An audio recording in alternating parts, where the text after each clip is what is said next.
ये एक्सरसाइज 10.2 और इसका क्वेश्चन नंबर 5 है। The slope of the family of curves at a point is. Slope को आप d y by d x लिखते हैं और एम से भी रिप्रेजेंट करते हैं। स्लोप गिवन है 1 y - 1 upon 1 - x। Determine the equation of the curve that passes through the point. और पॉइंट क्या है हमारे पास 4, -3। तो आपने इक्वेशन फाइंड करनी है जो इस पॉइंट से पास कर रही हो। तो अब अगर आप इस इक्वेशन को चेक करें तो क्या ये सेपरेबल है। अगर तो सेपरेबल है तो डायरेक्टली आप इसको सेपरेट कर लें। तो y के साथ डी वाई के साथ y वाले टर्म को अरेंज करेंगे तो ये आ जाएगा 1/y - 1 × dy। और 1/1 - x के साथ आ जाएगा dx। तो ये सेपरेबल बन गई। y के साथ डी वाई के साथ y वाली टर्म आ गई और dx के साथ x वाली टर्म आ गई। तो जब आपके पास ये सेपरेट हो चुकी है, सेपरेबल बन चुकी है, अगला स्टेप फिर क्या होता है। अगला स्टेप में आप दोनों तरफ इंटीग्रल अप्लाई कर देते हैं। तो इंटीग्रल अप्लाई करेंगे 1/y - 1 का इंटीग्रल और 1/1 - x का इंटीग्रल। अब 1/y - 1 का इंटीग्रल क्या होगा। y का डेरिवेटिव क्या होता है विद रिस्पेक्ट टू y1 और 1 का 0। अब नीचे वाले फंक्शन के ऊपर डेरिवेटिव मौजूद है तो इसमें डायरेक्टली आ जाएगा नेचुरल लॉग ऑफ y - 1।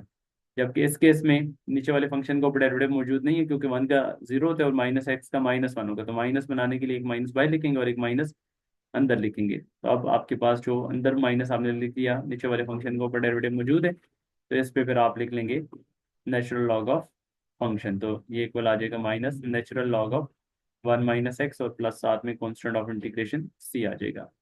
तो ये आपके पास जो है वो उसकी डिफरेंशियल इक्वेशन आ चुकी है।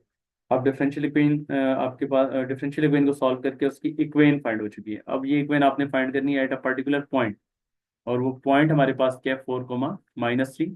तो x की जगह पे आप पुट कर दें 4 और y की जगह पे आप पुट कर दें -3। तो ये आ जाएगा नेचुरल लॉग ऑफ -3 - 1 और राइट साइड पे minus natural log of 1 - 4 is equal to constant of integration c।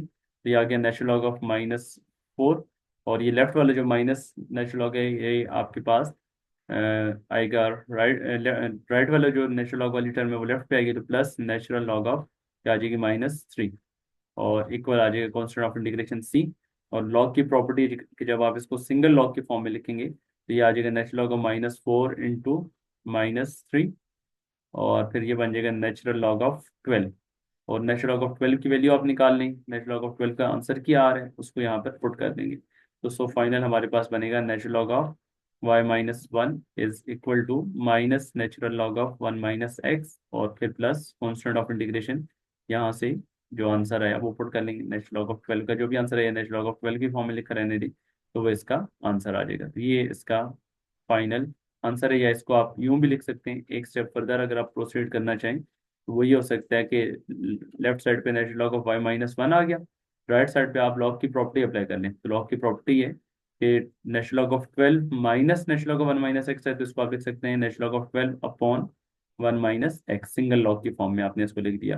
दोनों तरफ नेचुरल लॉग कैंसिल हो जाएंगे तो y - 1 इक्वल आ जाएगा 12 अपॉन 1 - x और फिर आप इसको क्रॉस मल्टीप्लाई करेंगे तो 1 - x into y - 1 is equal to 12 आ गया। या फर्दर आप इसको लिखना चाहें 1 को मल्टीप्लाई करें तो y - 1 -xy plus x is equal to 12। तो इसको आप लिख लेंगे x - xy प्लस y और इज इक्वल टू 30।